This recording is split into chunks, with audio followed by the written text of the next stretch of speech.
They built 96 houses on my land, no accident, no misunderstanding, just straight up bold-faced theft. I mean, imagine pulling off the highway thinking you're going to find your granddad's old forest, and instead, you get smacked in the face by an HOA subdivision. Paved roads, streetlights, kids playing hopscotch on driveways, all on your dirt. That's how I found out I was suddenly a deadbeat squatter, at least according to Cassandra Whitmore, who'd never swung a hammer in her life, but wore a Rolex like it was a sheriff's badge. She told me right to my face I was a scam artist trying to con hard-working families, said her lawyer confirmed the land was abandoned, and get this, claimed adverse possession, made it legally theirs. $16 million in pre-sales, she bragged. I just stood there feeling the ground tilt, wondering if this was real life or some kind of high-budget prank show. And what did I do? Absolutely nothing. Not at first, anyway. I watched them finish every single stucco monstrosity. Watched them put in pools, hang American flags, even landscape the place like it was a magazine shoot. Then when the paint was dry and the last moving van pulled away, I strolled into federal court carrying my grandfather's 1971 deed, leather-bound, smells like pipe tobacco and WD-40, just like him, and let the hammer drop. But let me back up a second. My name's Dakota Flint. Yeah, like The Rock. I'm 47, divorced, 2 kids, drive a Silverado, so tired it guzzles oil like it's Gatorade.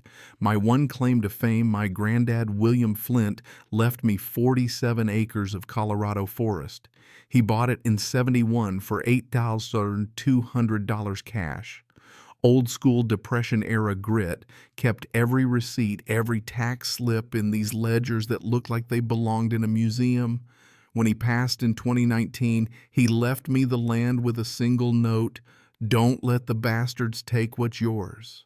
I didn't visit for 3 years. Divorced kids in college, work life same as anyone.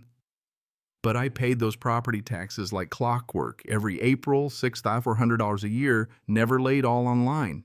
Got the emails to prove it.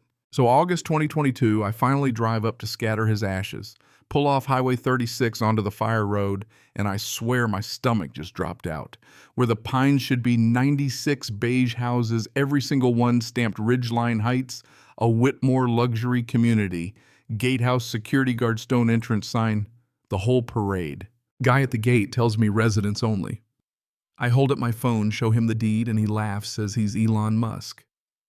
And then Cassandra herself rolls up in a white Range Rover white linen, enough Botox to freeze a small animal, and gives me this once-over like she's judging livestock at a county fair.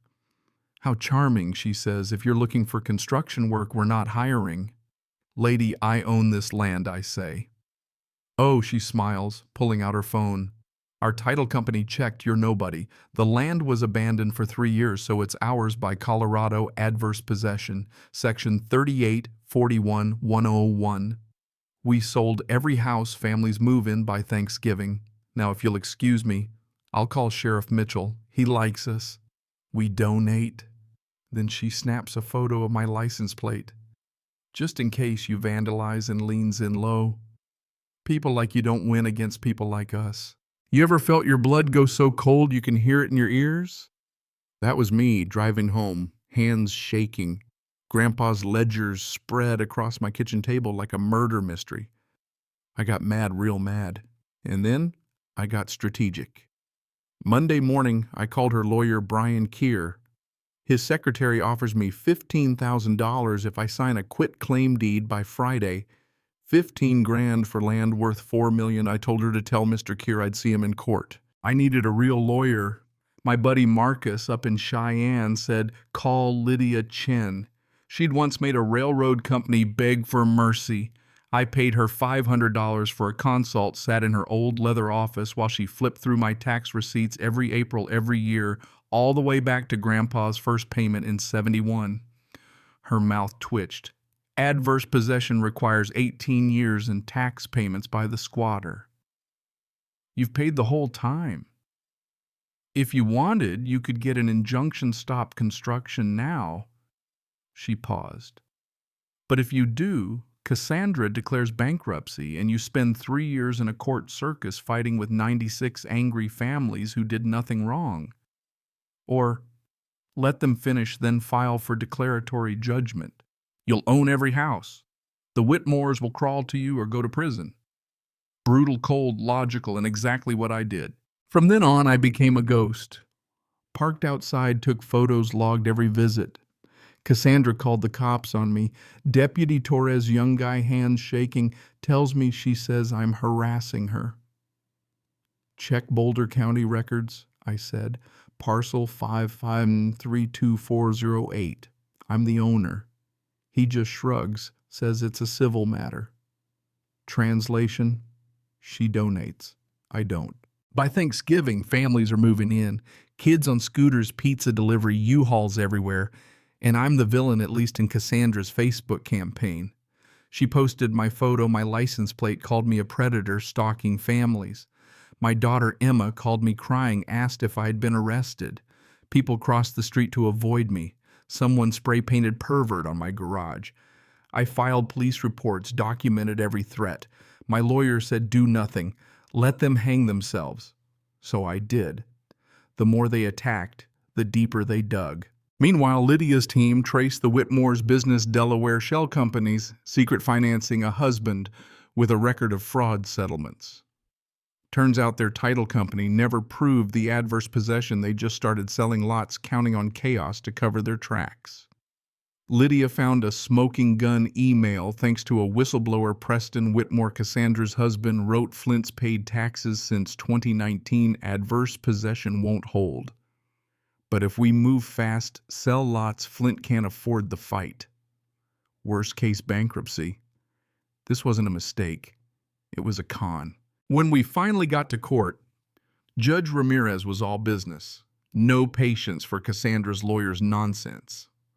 Lydia dropped that email on the table and you could watch the color drain from Preston's face.